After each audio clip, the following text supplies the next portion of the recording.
book of Leviticus opens with the portion of Vayikra. The word Vayikra contains a small aleph. Throughout the Bible there are 22 large letters and 22 small letters. The word Vayikra means he called.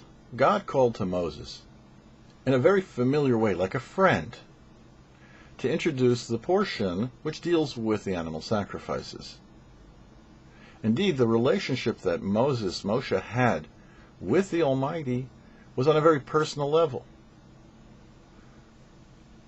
Moses spent a total of 120 days on the mountain talking to God. Yet, there's a small aleph as an indication of Moses' humility, because Moses sincerely believed that if someone else would have been given the same opportunity, they would have done much better than he. The word Vayikra introduces the portion of the sacrifices, specifically, rather than say a Vayomer or a Vayedaber, which are more formal words of speech, because the Almighty wants to establish a relationship with us. The word sacrifices is not a correct translation. Sacrifice means I have something. I really don't want to give it up. But there's a cause which requires it to be given up, so therefore I'm going to give it up. The word korban in Hebrew means to come close.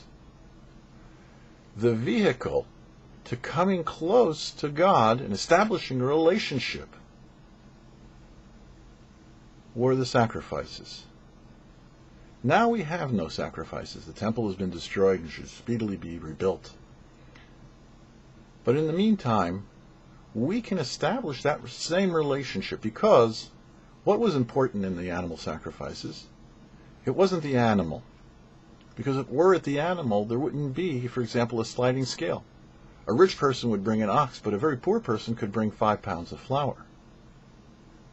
Rather, it was the feeling of a person's heart that they wanted to come close to establish a relationship with God. We don't need to go to Jerusalem to do that. We can do that in the comforts of our own home, because the relationship that we have with the Almighty is the relationship that we want to have with the Almighty. For the YouParsha, I'm Herschel Finman.